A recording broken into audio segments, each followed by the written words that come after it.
Olá, boa noite, sejam bem-vindos a mais um Mulher por Inteiro. Hoje teremos a convidada Priscila Nicolas, uma expatriada aqui do Brasil, mora fora há muito tempo, já morou em vários países e vai estar nos contando um pouquinho sobre a sua experiência fora daqui.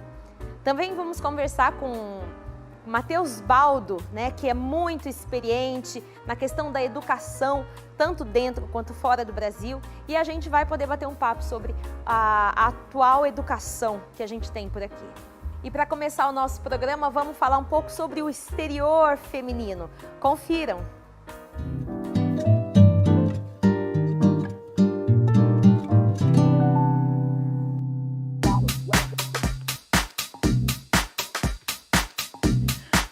Tem medo de panela de pressão? Hoje eu vou te dar várias dicas e tirar várias dúvidas sobre elas.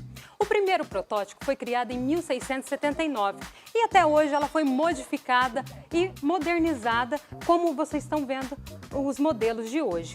Esse é um modelo tradicional que a gente conhece muito bem, que é a clock, Muita gente conhece. Ela tem um fechamento interno, Ela fecha por dentro e ela tem a borracha, o selo e o peso. Antigamente, o selo dela era de metal, aonde ela tinha aquela dificuldade toda, aquele perigo também que explodia, Hoje ela é feita de silicone, então a durabilidade e a segurança é muita. Mesmo que ela sair, ela te dá segurança porque ela não vai explodir. Então pode ficar sossegado, cozinhar o seu feijão, o seu alimento, que não vai ter esse risco. E uma dica que eu vou te dar também, que muita gente não sabe, é a capacidade, até onde vai a água que você precisa colocar. Aqui, sempre você vai medir abaixo do cabo, nunca acima, porque ela tem que ter pelo menos esse espaço para poder fazer o seu cozimento. Então, essa é uma dica aqui da Feira do Lar. Então, sempre abaixo do cabo você vai colocar a sua água. Esse é um modelo mais moderno. Esse é fechamento externo. Esses são 2 sistemas de segurança. Essa daqui são 6 sistemas de segurança. Essa é a Nigro. Nigro também é bem conhecida. Ela tem bastante tempo aqui no mercado. Essa é uma Nigro Eterna, essa de Teflon. Elas são 6 sistemas de segurança, como havia dito. E ela também tem o selo de segurança, tem o peso, que está aqui do ladinho, aqui, que você retira e coloca e usa. E aqui ela tem o fechamento mais diferenciado. Ela tem uma setinha onde você coloca perto do cabo, pressionou, fechou, aqui já é a trava de segurança dela. Gente, incrível, né? Aqui na Feira do Lar você encontra muitos modelos, tamanhos e aqui você encontra aquele precinho especial também. E tem mais. Para você que está precisando de borracha, de selo de segurança e de peso, aqui a gente encontra também os acessórios todos originais da marca. Essa daqui, por exemplo, é da Nigro Eterna. Então, para você que está precisando da borracha, do selo ou do peso, a gente tem também os acessórios aqui. Feira do Lar é isso, né? É casa, é vida, vem renovar o seu lar aqui com a Feira do Lar.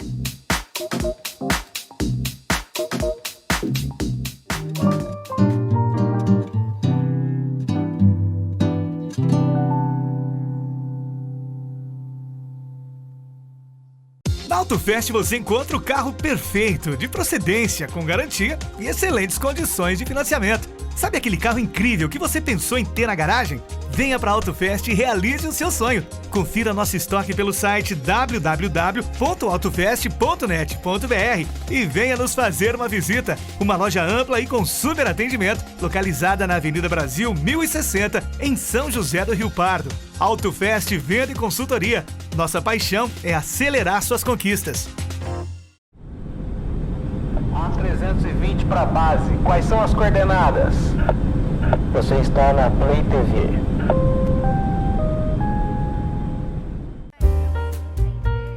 Você, mulher, tem horário marcado na terça-feira com Mulher por Inteiro.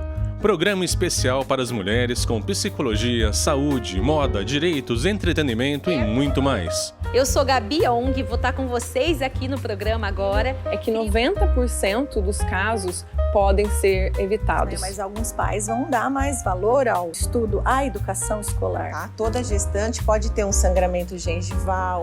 Você tem medo de panela de pressão? Hoje eu vou te dar várias dicas e tirar várias dúvidas sobre elas. Mulher por Inteiro, toda terça às 8 da noite. Play TV, pensando em você.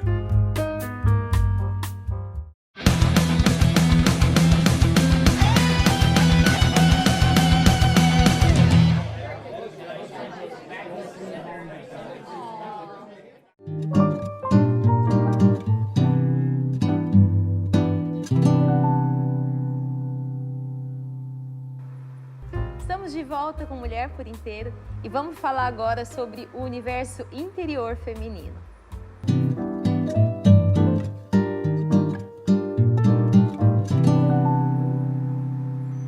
Mais especificamente, nós vamos falar sobre uma mulher que seguiu o seu instinto, a sua voz interior e está vivendo uma vida completamente diferente, né, do que aqui em Rio Pardo ela estaria vivendo. Então, Priscila Nicolas, minha amiga de infância, Pri, muito obrigada por ter aceitado estar aqui hoje e dividir um pouco dessa sua experiência de vida com a gente. Eu que agradeço, um prazer estar com vocês aqui da Play TV, participando do Mulher por Inteiro.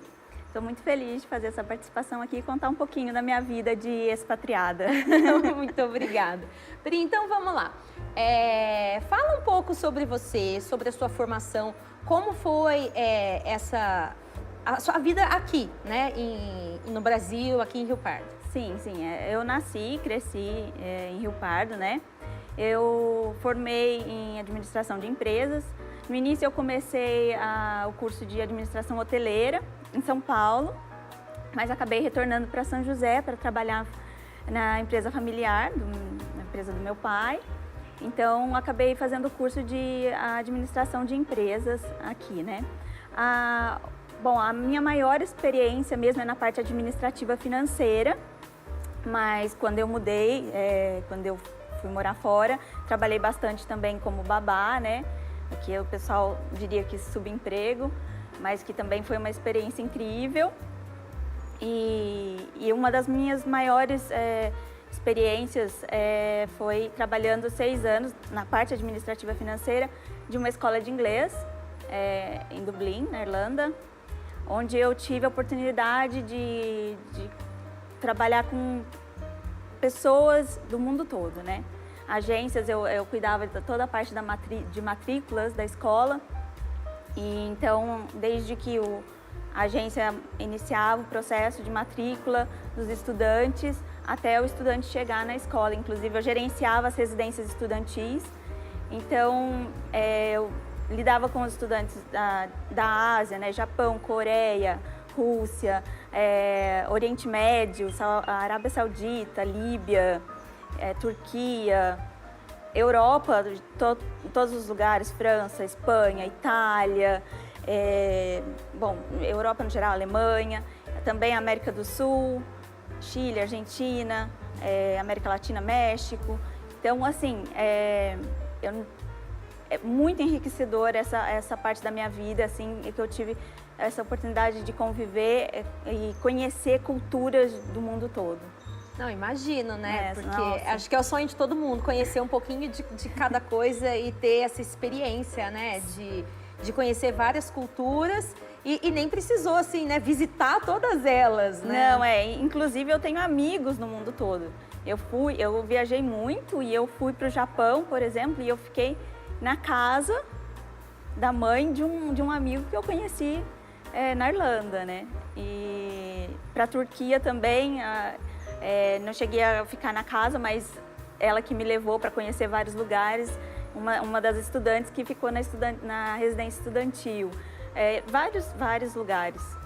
E Pri, deixa eu falar, quando que você pensou em sair do país, né? Por qual motivo? Foi fácil sair do país, né? Como é que se deu essa experiência? Ai, nossa, deixa eu sair daqui. Como é que foi? Bom, a primeira vez que eu fui, inicialmente era só para fazer um curso de inglês de 6 meses.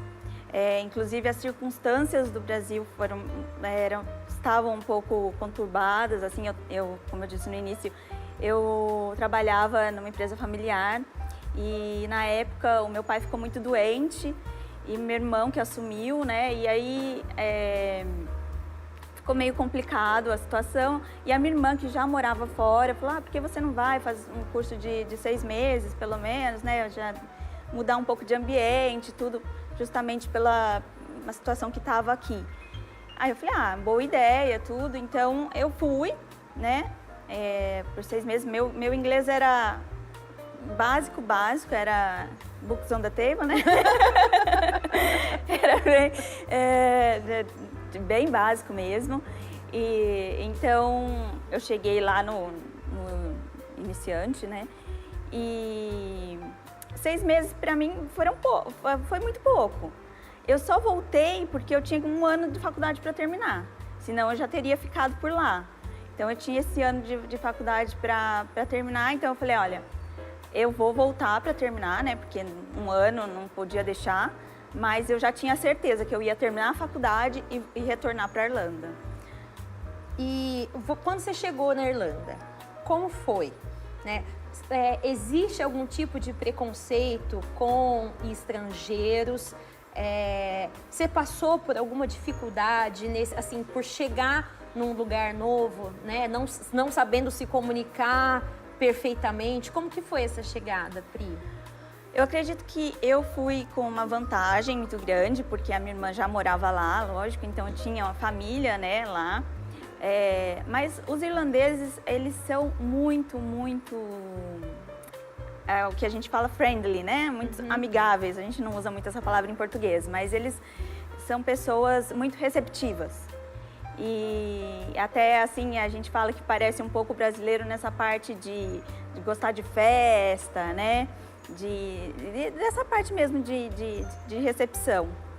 Apesar de serem de um país muito frio, que a Irlanda é muito frio, a maioria dos dias chove, né? Então tem essa parte cinza da Irlanda, né?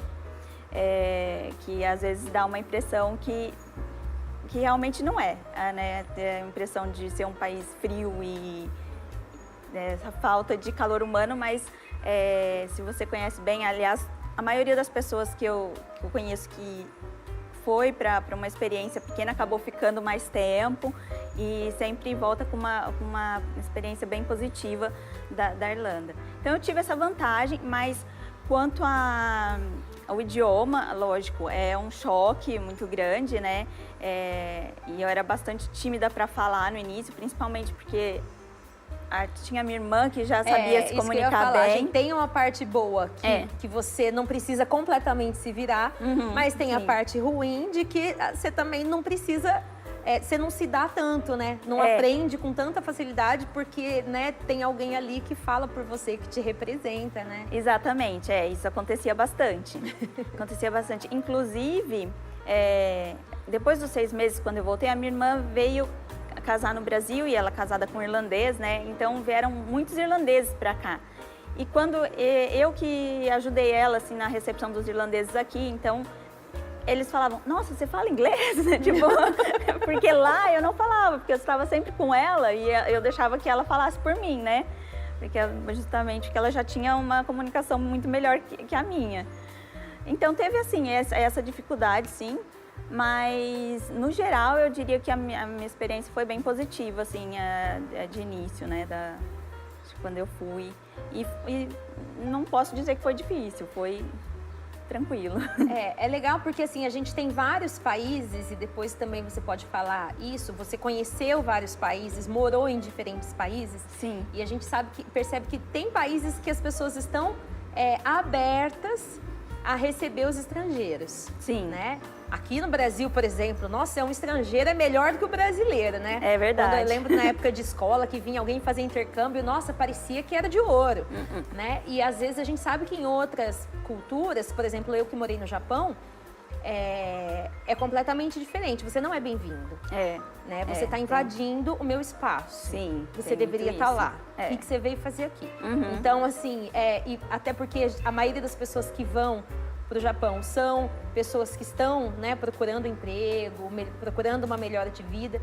Então, eu percebi isso, né, e muitas pessoas dividem isso comigo, que eles não fazem questão que você esteja lá. Sim, né? Não é uma delícia que você, assim, essa recepção não foi igual à sua, por exemplo. Sim, eu acho que mudou bastante, né? Porque eu fui a primeira vez em 2006, então faz muitos anos. Mudou bastante, inclusive hoje em dia já tem muito mais né? A pessoal mais novo, a geração mais nova irlandesa já não vê o estrangeiro como olha só. Há anos atrás, né? Mas na Irlanda, especificamente, tem muito brasileiro. Muito brasileiro. Muito riopardense. Riopardense também, Riopardense também. A gente brincava que já como é São José do Rio Dublin. Tem uma colônia lá. É uma colônia. Pri, então fala, a gente estava falando aqui sobre sua experiência em outros países. Eu sei que você morou em diferentes países e que você visitou mais ainda, né? Sim. Fala pra gente um pouco dessa experiência, como que é morar, né, na Europa, como é morar nos Estados Unidos, quais são... compara um pouquinho pra gente ter uma ideia, né, a gente que nunca morou, né, nesses lugares. Bom, eu sou apaixonada pelo velho continente, né? Eu amo a Europa, a arquitetura das cidades, tudo como é. Culturalmente, eu acho que eles estão anos-luz à frente, assim, dos Estados Unidos. Bom, essa é a minha visão, e do Brasil também, ó, claro. Mas é que eles são muito mais velhos, né? Sim, na historicamente falando. Exatamente, historicamente. Mas eles também têm isso de manter, né, a história. Né? Na Irlanda mesmo, por exemplo, você não pode mudar a fachada das casas. É lei. Então, mesmo que você faça uma reforma dentro da sua casa, a fachada você tem que continuar igual a 1800, 1700, entendeu? Então, eles mantêm isso, enquanto nos países mais novos, os prédios mais antigos são todos demolidos, né? Então, tem isso, assim, eu sou uma pessoa que é apaixonada por história, eu gosto muito. Para mim, também, uma coisa que fez muita diferença de mudar da Europa para os Estados Unidos é a parte de caminhar, de usar transporte público, que na Irlanda, mesmo sendo frio e chovendo muito, eu caminhava muito. Eu andava de bike, né? Isso é bem fácil para fazer. nos países europeus, enquanto nos Estados Unidos, se você não tiver um carro, você não vai em lugar nenhum, né? Então, só para a gente localizar aqui, você morou na Irlanda, mas você morou em outras partes da Europa. Sim. O pessoal que está em casa não sabe. É verdade. Não sabe aonde que você morou nos Estados Unidos. Eu sei da sua vida toda. Mas eu convidei você aqui para contar para eles, tá né? Certo, é e eles verdade. não sabem quais lugares que você morou, né? Sim, então eu morei por 10 anos em Dublin, na Irlanda, né? E depois eu mudei para a Espanha. Eu morei por um curto período na La Rioja, que é a região de vinhos ali, onde meu marido, né, o lugar de nascimento do meu marido, que é espanhol. E depois mudei para Barcelona, na Catalunha, né, lá na Espanha. Não foi também uma transição muito fácil, mas pelo fato de eu ter vivido muitos anos, né, na Irlanda. Mas a Espanha é delicioso, as cidades também são maravilhosas, Barcelona é lindo e depois que eu já comecei a me adaptar, foi ruim porque foi muito rápido. Quando eu comecei a trabalhar e comecei a me adaptar ao novo país, a gente já recebeu uma oferta para mudar para os Estados Unidos e então foram só 8 meses de Barcelona aí, né? Mas também culturalmente, né, muito rico lá, as coisas de Gaudí, agora me fugiu o nome do artista super famoso. Gaudí. Bom, a hora que eu lembrar eu falo, mas eu acho que é Gaudí mesmo, que tem o parque lá em Barcelona e vários lugares. Eu também caminhava, eu ia de casa de trem, depois caminhava 15, 20 minutos para o trabalho, é super agradável. E os espanhóis também são bastante receptivos, mas eu já senti uma diferença depende da região. Por exemplo, na La Rioja é muito mais espanhola, né, vamos dizer assim. Em Barcelona é uma cidade já muito mais cosmopolita, então tem gente de todos os lugares e tudo. Apesar de ter, agora recentemente, um conflito muito grande entre a Catalunha, né? Eles falam que catalão não é espanhol. É independente. Sim, tem isso, né? Inclusive, quando eu trabalhava na escola, que chegava um estudante espanhol da Catalunha, eles não eram espanhóis, eu não podia falar que ele era espanhol. Catalão. Então a gente pegou um pouco dessa parte de conflito que também tinha uma atmosfera um pouco ruim. Diferente, assim. Mas a cidade em si é bastante cosmopolita e é muito linda, né? Muito gostosa, assim. Tem o mar Mediterrâneo ali. Eles têm uma cultura também assim de ter assim no meio do dia um descanso, então é bastante diferente para a gente que está acostumada a trabalhar o horário normal, né? Das 8 às 6. 1 hora de almoço. Eles param no meio do dia, entre 1 e 3, ou meio-dia e 3 da tarde, e depois volta e fica até às 8 da noite. Então, isso é bem engraçado, assim, é uma parte diferente da cultura, né? Inclusive, na La Rioja, que é menor, lugar menor, várias lojas fecham, o comércio fecha todo, é muito estranho você andar na rua, tudo fechado, né? Parece feriado, mas não, é dia normal. Eles fazem a famosa siesta. Ainda tem essa parte aí que eles mantêm. Que é completamente cultural, né? Que se manteve, né? Sim, exatamente, E aí, nos Estados Unidos, como foi a recepção? Então, nos Estados Unidos, eu mudei em setembro de 2019. No início foi bem legal, assim, que a gente chegou, já viajou pela Califórnia. Eu moro na Califórnia, né? Em São Francisco, e aí a gente viajou ali, fez de carro com os amigos, então muito legal tudo. Demorou um pouco para eu conseguir o visto de trabalho, que já começa por aí, assim, eu fui como, né, o meu marido recebeu a oferta, então ele teve o visto e eu fui como esposa. Então aí eu chegando lá eu tive que aplicar para o visto de trabalho, que demorou quase 6 meses. Então aí já é um processo, né, que você tem que passar e tudo. E então quando eu recebi o visto, que eu comecei a trabalhar, a pandemia chegou. Então fica um pouco difícil assim de eu dizer como que é a recepção.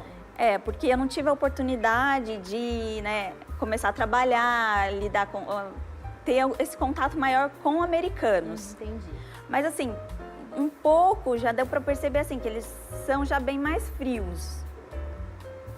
Engraçado, a gente acha que é o contrário, né? Acho que é o contrário. Que na Europa eles são mais, você aí, eu aqui, nada de abraço, nada de beijo, que acho que o americano é mais isso. E no fim das contas, você sentiu essa diferença? Eu senti essa diferença, Assim, tem essa parte, tipo, os ingleses, né? Eles são bem frios, os ingleses. Eu até não sei como os irlandeses são tão calorosos, porque, eram colônia, inclusive a Irlanda do Norte ainda faz parte do Reino Unido. Mas os americanos foram, né, colonizados pelos britânicos e você sente também, assim, na parte europeia, os franceses também já são mais frios, assim. Agora, os espanhóis, italianos, portugueses, que foram os colonizadores do Brasil, da América do Sul, já são mais, a parte latina, né, da Europa, já são mais calorosos. E eu senti essa diferença, assim, que os americanos são muito independentes, né? Tipo, eu vou nesse caminho aqui, tipo, não comunico muito com você. E tem muito, né, lógico, a parte do capitalismo selvagem, que realmente é um capitalismo selvagem, Não entre na minha frente que eu te atropelo. Tem isso sim, eu sinto bastante essa parte. Ô Pri, e agora vamos falar um pouquinho do futuro, né? Você se casou com o Daniel. Sim. Lá na Espanha. Agora você tem o Miguel. Né? E o que você pensa? Qual seria o lugar mais adequado para se viver com uma família? Pensando, né, em qualidade de vida, em educação. Voltar para o Brasil seria uma alternativa, porque a gente sente, né? Enquanto estamos sozinhos, o mundo é nosso. Sim. Quando a gente tem filhos, aí você, nossa, mas e o contato com a família, com os primos, com os avós, né? Sim, que é uma coisa que a gente guarda muito da infância. Como que você pensa a respeito? Realmente é isso, assim. Antes eu nunca cogitei a possibilidade de voltar a morar no Brasil. Ainda assim, ainda penso que falta muito, assim, para ter aquela vontade, nossa, não, vamos mudar para o Brasil. Mas agora com o Miguel, mudou muito. Eu falo assim, tipo, eu quero que ele tenha o contato com os avós, com os primos, com mais frequência, né? Antes eu ficava até 2, 3 anos sem vir para o Brasil. E agora eu já penso assim, nossa, tem que ir no próximo... Uma vez por ano, pelo menos. Pelo menos eu vou ter que ir. E se não mais, né? Ou, de repente, levar os meus pais para passar um período comigo, né? É que não dá para levar todo mundo, né? A vontade de vamos todo mundo. Mas hoje eu penso, assim, que eu gostaria de vir com mais frequência para o Brasil. E na parte de criança, acho que enquanto ele não estiver indo para a escolinha, né? Eu até, nos Estados Unidos, uma parte boa é que se tem muita oportunidade, isso a gente não pode negar, que tem muita oportunidade de trabalho. Principalmente. Então, para o meu marido mesmo, é importante que a gente fique um tempo maior nos Estados Unidos. Então, eu acredito assim, enquanto ele tiver nenê, eu tô tranquila com essa decisão de passar uns anos mais nos Estados Unidos. Mas acho que quando ele começar a ir para a escolinha, eu gostaria, sim, de voltar para a Europa. Porque, como eu disse, culturalmente... A questão cultural conta muito, né? Conta muito. E também, lógico, a gente tem a família lá na Espanha, né? Então... A família do Daniel. A família do Daniel. Tá todo mundo ansioso lá, esperando para conhecer o Miguel. E, então, assim, e tem a minha família também que está na Irlanda, né? Minha irmã, meus sobrinhos, meu irmão também mora lá. Então, assim, tem boa parte da família lá. E é muito mais fácil, né? Na Europa, no final de semana, você pega um voo de 2 horas, você está no outro país, né? Nos Estados Unidos é impossível, e aqui no Brasil também. É bem complicado. Então, assim, tem isso também da Europa que eu gosto muito. Essa oportunidade que você tem de viajar, de se locomover facilmente. E para conhecer outros lugares, ou até para descansar um final de semana em outro lugar, é muito fácil. E por ter também a boa parte da família na Irlanda, eu acredito que eu gostaria de voltar a morar na Europa, na parte, né, quando eu estiver na escola, eu pretendo aí ter mais filhos também. Então, não sei se na Espanha ou voltar, inclusive, para a Irlanda. O problema da Irlanda é o frio. É difícil lidar com o frio lá, porque realmente é muito frio e são poucos os dias de calor. Mas do resto eu não tenho o que falar. E tem outros lugares, inclusive, na Europa que a gente tem até família na Suíça, né? Então, outros lugares aí também são uma opção para a gente morar, ou até, como a gente diz aqui em português, e agora eu esqueci a expressão. Quando você chega no lugar que você vai construir família, vai construir sua casa. Tem uma expressão para falar isso, não tem?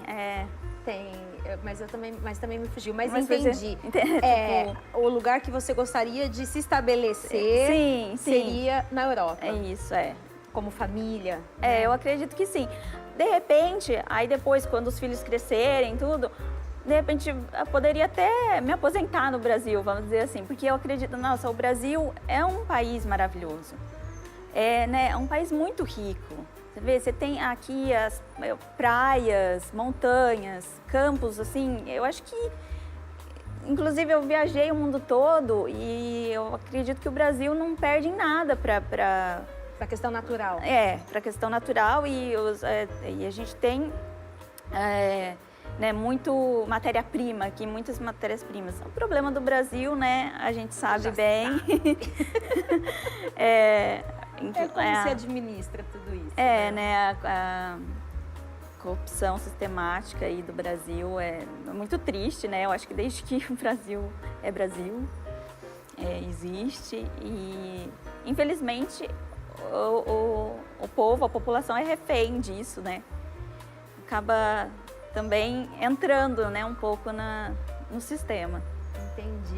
E aí você que teve essa visão, pôde ter, né, a oportunidade de abrir essa visão, porque muita gente acha que o mundo é como o Brasil.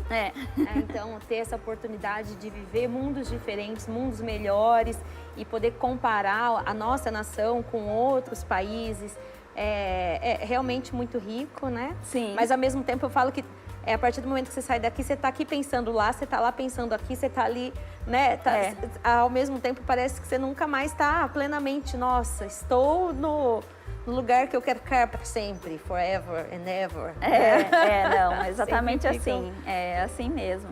Bom, Pri, agradeço muito a tua presença aqui, né? Ter contado essa experiência para você que está assistindo, né?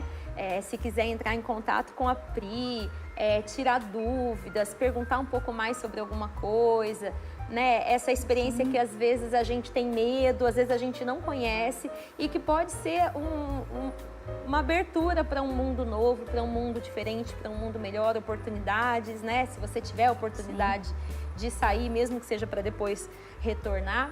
Mas de qualquer forma, Pri, muito obrigada por ter aceitado o convite, por ter, né, aberto o livro aí da sua vida pra gente. Um pouquinho, né? Eu agradeço muito. Eu fiquei muito feliz de participar e eu que agradeço. Foi um prazer estar com vocês aqui e contar um pouquinho aí da minha história. Obrigada, Pri. Agora a gente vai para um breve intervalo e a gente volta no próximo bloco com Papo de Mãe.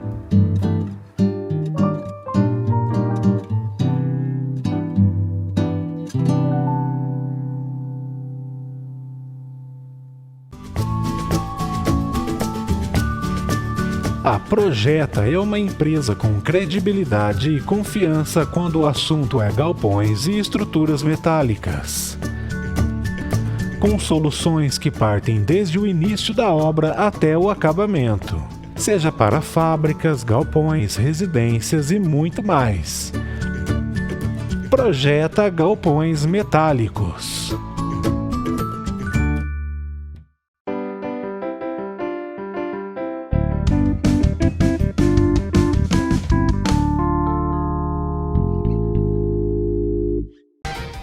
Você que gosta de bike ou quer saber mais sobre ciclismo, temos um rolê marcado na Play TV.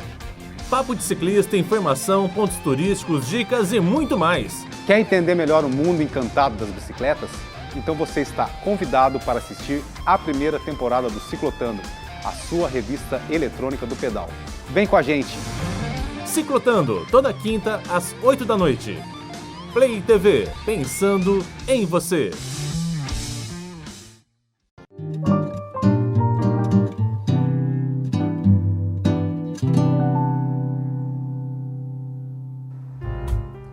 Estamos de volta com Mulher por Inteiro e vamos agora para o quadro Papo de Mãe.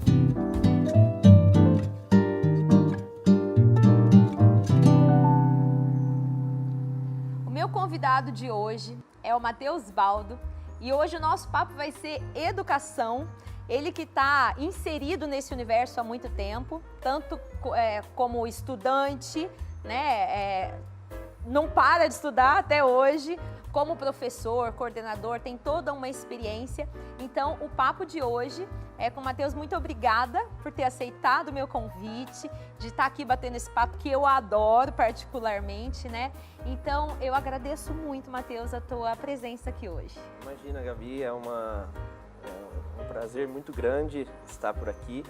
Eu agradeço imensamente o convite, a confiança, né, nos nossos conhecimentos, no que a gente pode passar. É muito legal mesmo e agradeço toda a confiança e o convite. A gente que tem a ganhar. Matheus, vamos começar falando um pouco sobre a sua formação. Eu nem me dei ao trabalho de decorar todas as suas formações, que são muitas, né? A gente percebe que você é uma pessoa inquieta na questão de estar se formando, se especializando, estudando outra coisa. Então, fala um pouco das suas formações pra gente, fazendo favor. Bom, a minha formação inicial é em ciências farmacêuticas e na sequência eu fiz mestrado e doutorado na parte de ciência, né? O meu doutorado, inclusive, eu fui para os Estados Unidos, fiz uma parte na Drexel University, e lá eu trabalhei com a parte de neurofarmacologia e que eu apliquei no meu doutorado. Acabei agora também um MBA em gestão escolar pela USP Piracicaba também. E também parti para a parte de licenciatura. Eu fiz licenciatura em biologia. E a minha maior paixão que tem é a música também. E eu faço o Conservatório de Tatuí. Para poder ter essa parte de educação musical, que eu acho fantástico o trabalho que vocês fazem também. Né? Muito obrigada. Matheus, vamos falar um pouquinho, né, sobre a educação brasileira atualmente. Você está inserido, né, na educação e a gente vai fazer, né, um comparativo sobre a educação no Brasil e a educação fora do Brasil dentro das suas experiências. Então fala um pouquinho pra gente do qual que é a sua experiência aqui, né, como que está a educação hoje, como que é o formato da educação brasileira hoje. Bom, a educação brasileira, ela passa por grandes desafios para quem está na gestão da educação. O ranking do PISA é um ranking que ele é feito a cada 3 anos, uma prova internacional, né, e qualifica a educação quanto à leitura, matemática, né, e ciência, essas partes da educação mundial. E o Brasil, no ranking geral, se encontra lá embaixo. Sim, bem ruim mesmo a classificação do Brasil. Não são nada animadores os resultados que nós temos. Mas olha só que discrepância. Por outro lado, quando se observa as escolas particulares, elas se encontram em 5º lugar no ranking do PISA internacional, sabe? Acima de países como a Finlândia. Então, é uma discrepância muito grande. E o desafio do nosso país não é somente reorganizar a educação, mas reorganizar essa diferença social, que é o que leva a essa discrepância em termos de educação, né? Então, inclusive isso foi citado, eu fui para a Finlândia no início de 2020, fazer um curso, visitar escolas, etc. E lá eles citaram o Brasil no PISA. Falou assim, a discrepância que é o Brasil... Eu ia perguntar se eles citaram para cima ou para baixo, citaram os dois. Citaram os dois, eles falaram, porque entraram nessa questão da desigualdade. Porque a Finlândia, ela foi um exemplo mundial em relação à educação. Porque a educação deles a educação lá era bem ruim. Não era um exemplo como é hoje. Então o que eles falaram? Eles pararam o país e falaram, nós vamos investir agora em educação. E foi revolucionando. Tanto é que eles são assim, hoje, sem fazer esforço, eles ficam lá na frente, no PISA, em todas as modalidades. Se eu não me engano, o 3º, 5º lugar é a Finlândia, né? Singapura é o primeiro. Singapura, China, assim, pessoal da Ásia. Porque eles são muito regrados também. Mas na Finlândia não é regrado, que nem eles... Eles conseguem esse resultado... Eles são felizes. Sem a disciplina que tem os países. Asiáticos. Exatamente. Que coisa, né? E a questão aqui no Brasil também tem essa desigualdade que é desumana, né? Haja visto que a gente vê a oportunidade de qualidade de vida através da educação. Sim.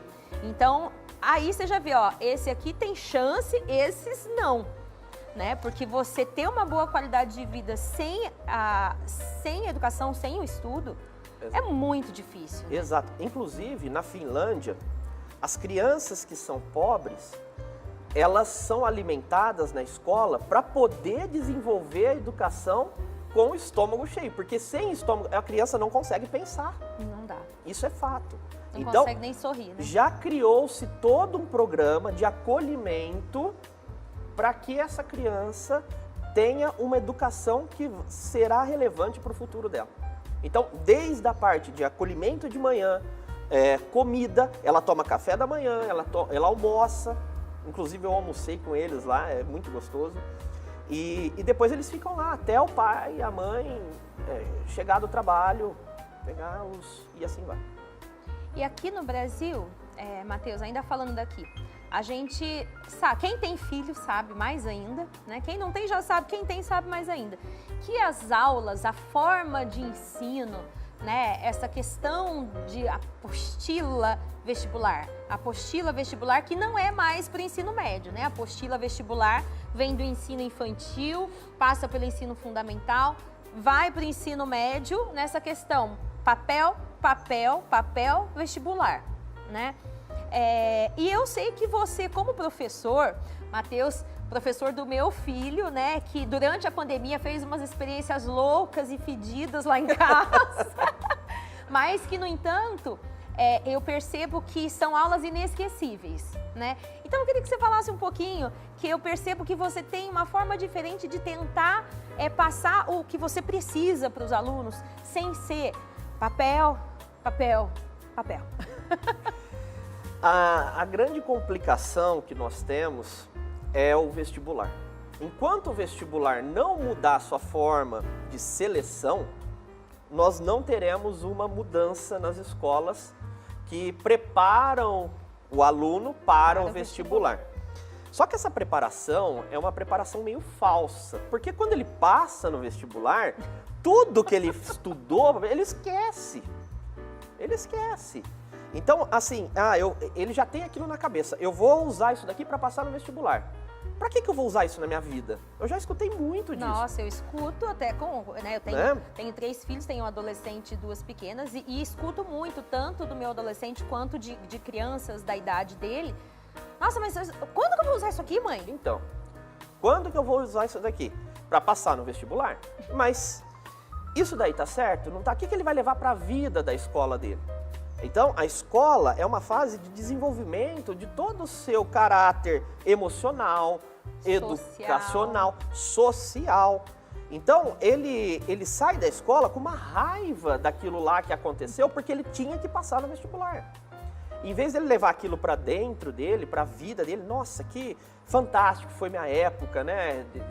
E ele começa a ter uma pressão tão grande, logo que ele entra no primeiro ano do ensino médio, que é apostila, eu tenho que terminar a apostila, eu tenho que fazer a apostila, eu tenho que estudar a apostila. Peraí, mas e aquele negócio de observar a natureza? Estou falando na minha área, claro, né? E de você ir lá ver o que o mundo é realmente. Onde que fica essa parte? Né? Não fica. E aí, quando você vai trabalhar alguma coisa extra, você fica para trás da apostila. E aí, acredita que tem pais que reclamam, atrasou o material da apostila, porque você foi fazer algo diferente. Então a gente fica amarrado. E a experiência que nós fizemos, né, foi muito bacana, mas assim, ninguém criticou por causa disso. Mas falaram realmente do cozimento do fígado, né? Não, mas eu achei fantástico, porque assim, se presencialmente é difícil fazer isso, né, trazer uma experiência prática, online, né, era algo impensável. Eu achei fantástico. Mas sabe qual foi o ponto positivo de se fazer online? Eles fizeram. Porque se fosse presencial, eu ia fazer mais uma aula demonstrativa. Ali eles fizeram eles. É isso que a gente tem que buscar na educação. A autonomia da criança, a autonomia do adolescente. Eles que têm que buscar a educação. E a gente tem que ser apenas um tutor, uma pessoa que vai indicar o caminho e não ficar dando palestras e palestras. Eu acho que eles estão ali, vão ficar absorvendo o que você está falando em 1h30 minutos, aí depois vem outro, fala mais 1h30, depois fala... Eu acho muito difícil. Eu acho que o mundo está mudado e nós estamos parados em 1920. E agora vamos falar então um pouco sobre a sua experiência. Você já disse, né, que esteve fora do Brasil para assistir essas aulas. Conta um pouquinho pra gente, né, que a gente não faz ideia, né, de como que é a educação. É óbvio que cada país vai ter a sua particularidade, mas conta pra gente para onde você foi e como que foi essa experiência, por favor. Bom, a primeira experiência que eu tive internacional foi nos Estados Unidos. Eu fui na escola dos filhos da minha orientadora lá. E aí eu já vi aquela coisa assim, de outro... A gente fala de outro mundo, né? Mas é só outro país. Porque a gente não está acostumado. Uma das experiências que eu tive, eles estavam fazendo um café da manhã para angariar, os alunos, para angariar fundos para eles fazerem alguma coisa lá. E a banda dos professores estava tocando no café da manhã. Então os professores se juntaram e falaram, nós vamos fazer música ao vivo para os alunos, para atrair público. E aí eles venderam as coisinhas que eles faziam lá, as pancakes, donuts, etc. E ganharam o dinheirinho. Mas quem estava apoiando, estava por trás disso? Os professores, tocando lá. Um estava na guitarra, outro na bateria. Mas estavam num palco. No stand ali, né? Num palco, E assim, as crianças na frente. Eles fazendo tudo. A experiência era deles. Era deles. Os professores só estavam tocando. E aí eu falei assim, não é possível que só no nosso país isso não muda, né? E eu comecei a investigar a educação, fui atrás, comecei a ver todas as formas de educação que existem e calhou a achar esse curso na Finlândia. E tinha outro curso também que eu queria fazer, que é na Holanda, que a Holanda também é impressionante. Ninguém fala da Holanda, mas a Holanda, em termos de educação, é fantástica. Tá 1000 anos luz na frente. Aí eu falei, vamos para a Finlândia. E fomos. E lá na Finlândia, a gente teve palestra com a ministra da Educação. Para você ver a importância que eles dão na educação, não só para a Finlândia, para o mundo. A ministra da Educação foi conversar a mudança que eles fizeram educacional para pessoas que foram lá nesse congresso, né? Então ela se disponibilizou aí para falar. E nisso tinha visitas. Então essas visitas, elas ocorriam em escolas que você poderia escolher. Eu escolhi infantil, ensino fundamental e ensino médio. Cada dia ia numa escola. Era assim, era o tempo todo na escola acompanhando a rotina escolar. A rotina escolar. Entrava em sala, etc. Né? E a gente fica perplexo, né, com o que a gente vê, porque é muito valorizado, não tem nem palavras para falar, sabe? Como que é o valor que tem na educação, coisa que aqui a gente não vê, né? E aí a rotina das crianças é fantástica. Eu lembro, assim, eu tenho até uma foto que eu falei, isso aqui vai ser a capa de um livro meu, que é a menina sentada no balanço, na neve lá fora, assim, ela sozinha no balanço lá. Por quê? Porque eles saem para brincar na neve, sabe, o frio não atrapalha. Até porque se atrapalhar não dá para fazer nada em países frios. Não, mas eles vão brincar lá fora. Não é aquele negócio que fica só para dentro e tal. Então, eu acho fantástico isso, assim, vem na minha cabeça, né? Tudo pela educação, né? Apesar da adversidade climática, tudo tá lá. Né? E as experiências são as mais incríveis que eu vi lá. Eles estavam, por exemplo, matemática, eles estavam contando os carros que passavam e eles faziam a variação conforme o horário de pico, conforme coisa. Então eles faziam essa diferença para saber. Eles estavam pegando neve, eles saíam da escola, pegavam neve, aí eles montavam tipo um iglu, né? E aferia a temperatura dentro e fora, na superfície e dentro. Por quê? Porque na prática eles constroem lá no pessoal que habita que a gente fala do Polo Norte, né? Que habita em iglus, o iglu é feito de gelo, mas é quente. Então o gelo é um isolante térmico, então eles faziam isso na prática. Isso criança, assim, descobrindo. Né? Aprendendo, mas colocando a mão na massa, eles contando. Aí o professor chega assim, por quê que isso aconteceu?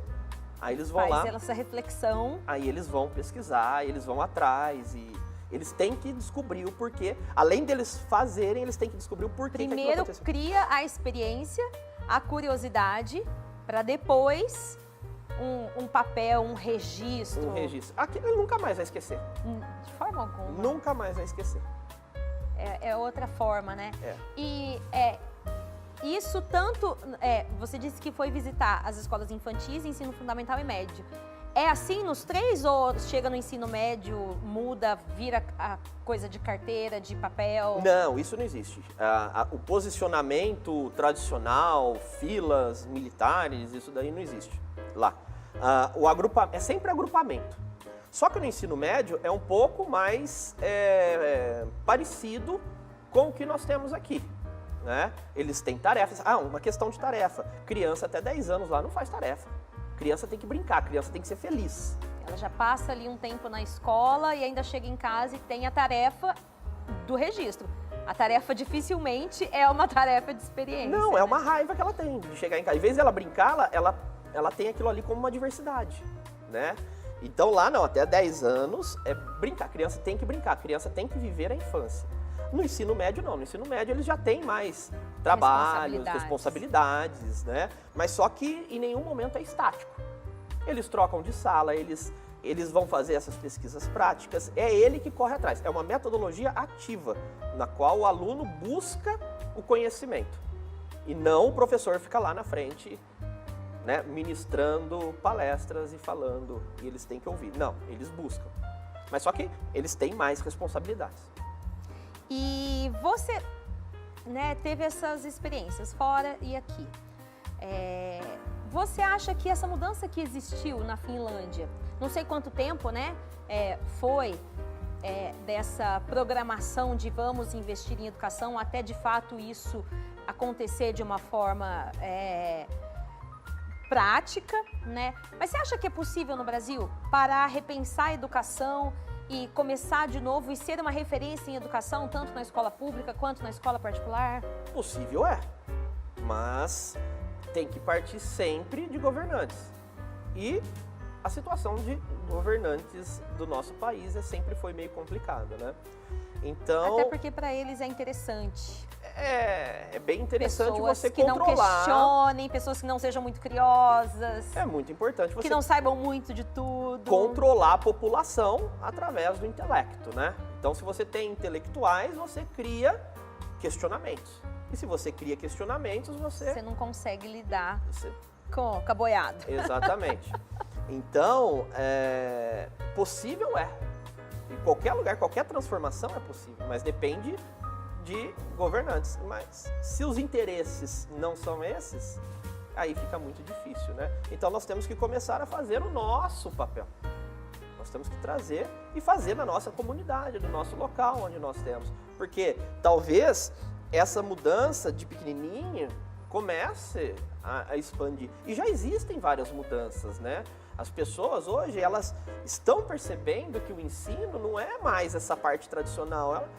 Eu acho que as famílias começam a perceber até mesmo infelicidade nos filhos, né? Com a pandemia, que eles ficaram em casa, começou-se a perceber que o quão real é a educação, a forma da educação. A forma da educação, né?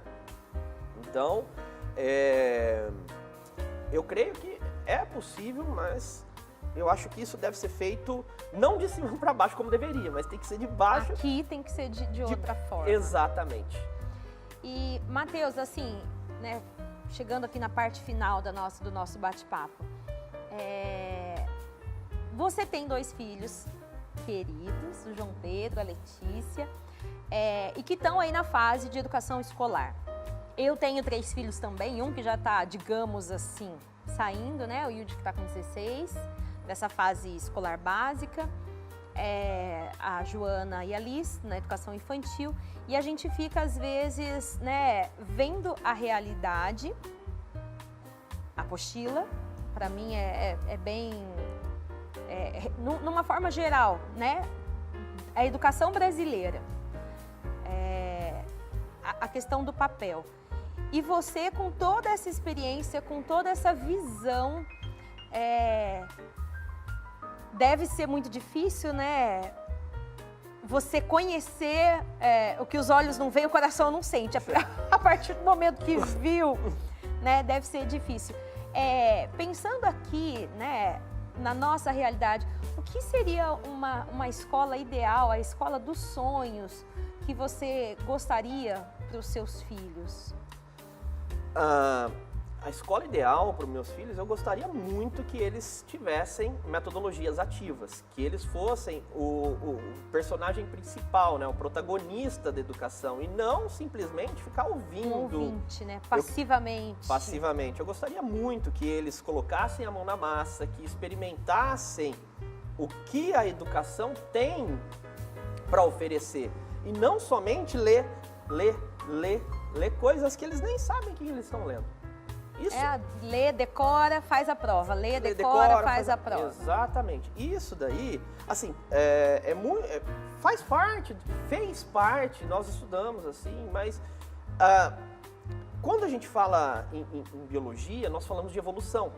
Foi a palavra que veio na minha cabeça agora, que eu percebo, assim, uma evolução no interesse dos pais pelas questões dos filhos, né? Eu que gosto muito de falar sobre gestação, né, sobre a primeira infância, eu percebo que de um tempo para cá a gente vem tendo um interesse maior, né, de que, sim, de fato, se pode aprender muito, desenvolver muitas coisas. Aqui em São José mesmo, né? Sim. Pessoas que era um assunto que não se falava e que agora as pessoas estão entendendo que não dá mais para ser aquele pai que sai para trabalhar, dá um beijinho no filho, deixa com a empregada e não dá, né? Isso não. A gente começou a perceber que está muito frio esse relacionamento. Sim. Que funcionou, né, com Sim. os avós, com os pais já foi um pouco diferente e que a gente está tentando mudar ainda mais essa humanização dentro de casa, né? E eu percebo isso na escola, é uma evolução que precisa acontecer, né? Precisa acontecer. E não só essa evolução, quando nós falamos de evolução, de DNA, as crianças de hoje, elas são, assim, muito mais... como que eu vou falar? Inteligentes. Evoluídas. Né? A capacidade de absorção deles é incrível. Então, nós temos que fazer com que eles explorem, com que eles desaguem essa curiosidade deles em algum lugar. E o lugar para isso é a escola, né? Não pode ser a internet, porque onde que eles vão buscar a curiosidade deles? Na internet. E isso daí tá errado, né? Então eu penso que dá para mudar, dá para fazer várias coisas, mas tem que querer. E precisa dessa participação ativa. Precisa. Né? Com cultura, inserida, cultura, arte, ciência. É o fundamental na vida das crianças, né? E para você, como nós vimos, outros continentes, como a Europa, eles inserem a arte, a cultura logo na vida da criança bem cedo, né? Estados Unidos, Canadá, muito interessante. Então eles vão inserindo a cultura, a arte, escolas com bandas, escolas com teatros, escolas com festivais de música, né? Então eles têm que apresentar artes, têm que fazer esportes, né? A criança nossa hoje ela não tem derrota. Ela não tem frustração. E a frustração faz parte da vida, ela tem que ter a frustração, né? Ela só ganha. A nossa criança hoje em dia só ganha. Até porque aqui, né? Tô perdendo, mudo. Tô perdendo, eu saio. A gente conversa às vezes, não tem mais zerar o jogo, né? Não, se o jogo ficou difícil, eles desistem. Eles não existe mais. Nossa, eu vou tentar todos os chefões, vencer e zerar o jogo. E é isso que nós temos que mudar, fazer com que eles parem essa desistência. Ficou difícil? Vamos ser capaz. Vencer, é lógico. Vamos vencer. E essa curiosidade, né? Aguçar sempre. Matheus, eu queria agradecer muito a tua presença aqui, né? Para falar de um assunto tão importante, né? Participando aqui do quadro do Papo de Mãe, que é um assunto, acho que um dos assuntos base, né? Para nós que somos mães, pensar na educação que os nossos filhos têm, na educação que nossos filhos poderiam ter, na educação que a gente quer para os nossos filhos, né? O que funciona, o que não funciona, o que a gente deveria manter, o que a gente deveria tentar mudar, o que a gente pode fazer em casa, né? Para ser um pouco diferente, para estimular de uma forma diferente. Então, uma conversa super interessante, informativa e para nos fazer refletir, né? Então fica essa agulhada para você que está assistindo, né? De vamos para um pouquinho, pensa na educação dos seus filhos, é isso que você está concordando? Vamos refletir sobre isso e tentar melhorar no que for possível. Muito obrigada. Imagina, eu que agradeço.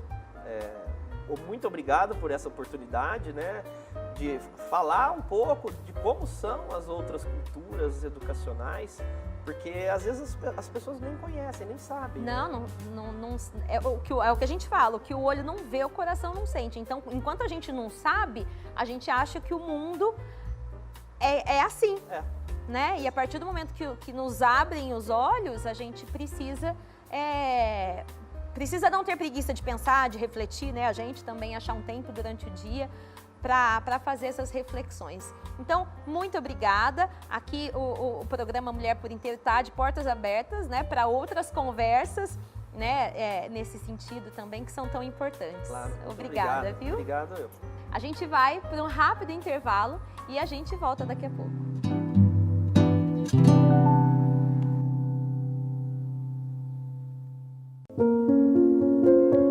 Era uma vez um garotinho que amava comer donuts.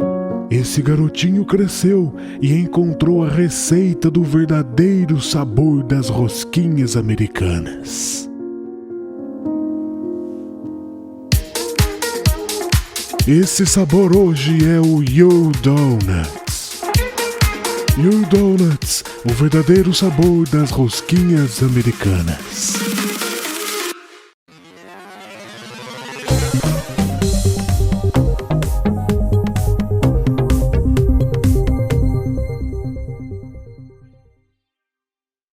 Segunda-feira é dia de muita moda de viola na Play TV.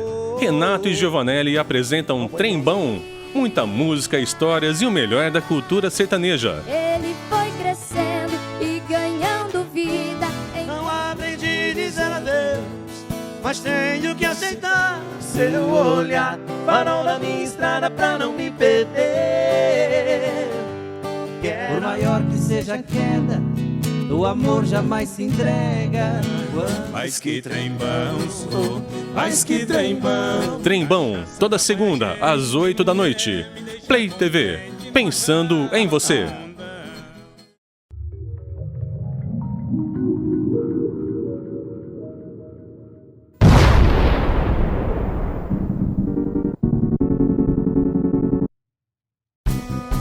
Feira do Lar. Há mais de 60 anos enchendo o lar dos riopardenses de carinho, amor e aconchego. Aqui você encontra produtos para fazer as melhores receitas, receber a sua família e amigos, presentear novos casais. Monte com a gente a sua lista de casamento. Chá bar, chá de cozinha. Queremos comemorar com você essa data especial. Feira do Lar. Entre, a casa é sua.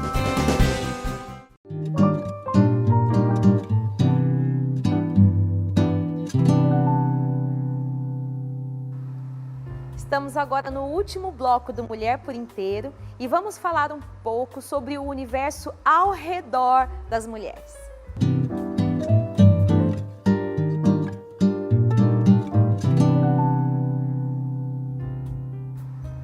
A dica que eu trago hoje para vocês é sobre uma leitura, ou várias leituras, sobre um autor chamado James Dobson. Eu mesma já li vários livros dele, ele é autor cristão, psicólogo estadunidense, escreveu dezenas de livros, tem filmes também.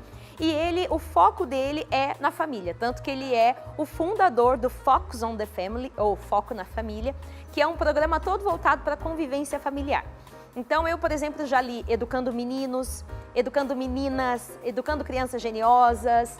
Agora, para adolescência, estou lendo junto com o Yudi, meu filho adolescente, Vivendo no Limite. São leituras muito importantes que trazem muitos esclarecimentos e dicas na questão da educação dos filhos.